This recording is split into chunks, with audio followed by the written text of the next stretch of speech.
बात करने की कोशिश करेंगे।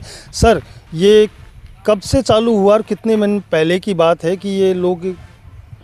सर ये इन्होंने बाहर की जो गड्ढे छोड़ रखे हैं, ये तो कम से कम 2.5-3 महीने हो गए। तो 2.5-3 महीने से इन्होंने तो गहरे गहरे गड्ढे करके ऐसे छोड़ के चले गए। पाइप आधे बाहर पड़े, आधे अंदर पड़े। ना तो गड्ढे बंद करके गए, ना उनको पूरा काम करके गए, और उनको छोड़ के चले गए। कई बार हम भी रात को, यहाँ पर स्ट्रीट लाइट भी नहीं है, रोड लाइट भी वगैरह कुछ नहीं है यहाँ पर। ये जेडी अप्रूव कॉलोनी है, लेकिन सुविधा के नाम पर कुछ नहीं है यहाँ पर। सड़क भी नहीं है, बिजली की लाइट, रोड लाइट वगैरह भी नहीं है। तो हम जब बाहर की तरफ जाते हैं तो हमें भी अचानक से वो गड्ढा नहीं दिखता। तो कई बार मान लो हमें तो पता है गड्ढा हो रहा है, हमारे मेहमान भी आते हैं, लोग भी आते हैं, वो एकदम से गाड़ी मोड़ते हैं। तो एक दो रिश्तेदारों तो मुन्ने तो मुझे बोला कि यार हम तो वहाँ पर एकदम गड्ढा दिखा नहीं हमें।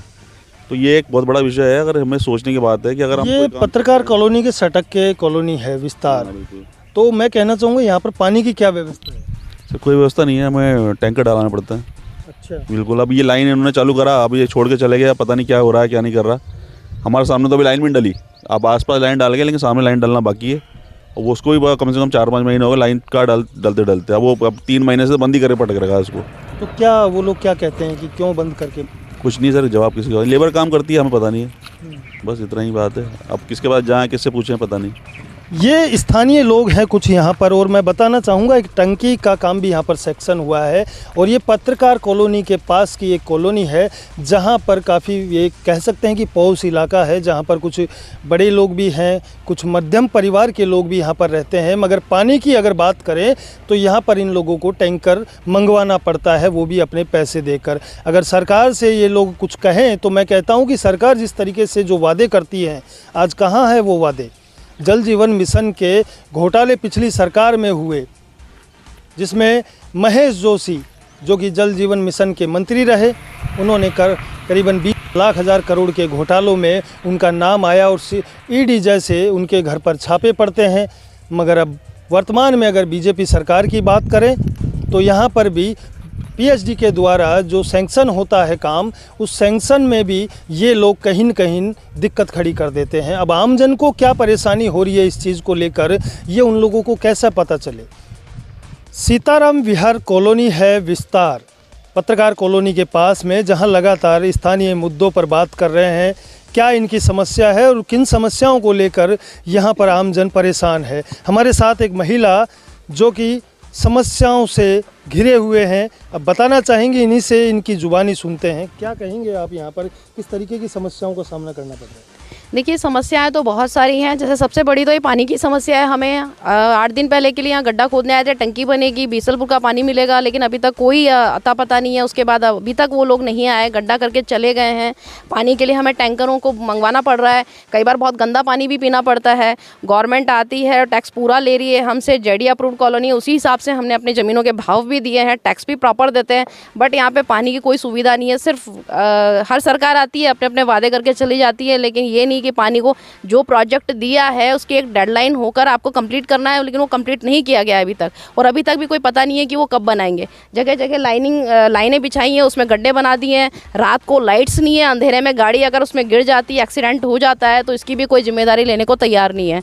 अब हमें इन चीज़ों के लिए दिक्कत आती है कि रात को अंधेरा हो जाता है तो लाइट्स की कोई प्रॉब्लम हमें फेस करनी पड़ रही है, बिजली की इसकी टंकी की समस्या फेस करनी पड़ रही है। आपको टंकी बनानी है तो जल्दी करिए, तो पानी के लिए हम परेशान रहे। बच्चों को कई बार गंदा पानी पीना पड़ रहा है। अब उस गंदे पानी से क्या होता है, बीमारियां फैलती है, दिक्कतें पैदा हो रही हैं। और हर तरह की कचरे की भी बड़ी प्रॉब्लम है कि यहाँ पे कचरा उठाने वाली गाड़ियाँ भी नहीं आती हैं, दिक्कत पैदा करती हैं बहुत ज़्यादा से। तो इस तरह की समस्याओं का हमें, ये एक महिला है जो कि यहाँ पर सीताराम विहार कॉलोनी में रहती है, और यहाँ मैंने आमजन से लगातार बात की तो उनकी समस्या ये है कि यहाँ पर पानी की समस्या सबसे बड़ी कही जा रही है। पानी की जो समस्या है वो बिल्कुल यहाँ पर बहुत ज़्यादा है। कह सकते हैं कि टैंकर मंगा कर खुद के पैसों से यहाँ पर अपने पानी का पर्याप्त, जो कह सकते हैं कि अपने पानी की सुविधा को पूर्ण रूप से पूरा कर सकते हैं, वो पानी की समस्या को लेकर यहाँ पर आमजन जूझ रहा है। अब यहाँ पर जो प्रोजेक्ट है उस पर बात करते हैं। जल जीवन मिशन के तहत यहाँ पर पीएचडी ने एक कंपनी को यहाँ पर काम दिया और सैंक्शन हो जाता है, बजट पास हो जाता है, मगर वो कंपनी यहाँ पर जगह जगह पर, अब मैं खड्डे दिखा रहा हूँ आपको, इन खड्डों को 3 फीट गहरे खड्डे हैं। ये खड्डे लगातार 3 महीने पहले के खड्डे हैं और उन खड्डों को करके ये लोग चले जाते हैं। अब मैं बात करूंगा यहाँ पर घटनाक्रम की। अगर यहाँ लाइट की सुविधा बिल्कुल नहीं है, अंधेरे के अंदर कोई गाड़ी आती है और उस खड्डे में अगर गिरती है तो किसका नुकसान होगा? कौन इसकी भरपाई करेगा? जवाबदारी कौन देगा? जेडीए या वो कंपनी जिसको ये टेंडर मिला है? सरकारें वादे करती है मगर कहीं न कहीं वादों को अनदेखा करके आमजन के बीच में धरातल पर ऐसे ही छोड़ जाती है। अब बात करते हैं पूर्वी सरकार की, जो कि अशोक गहलोत की सरकार थी। उसमें महेश जोशी पीएचडी और वहाँ पर करोड़ों के घोटाले हुए।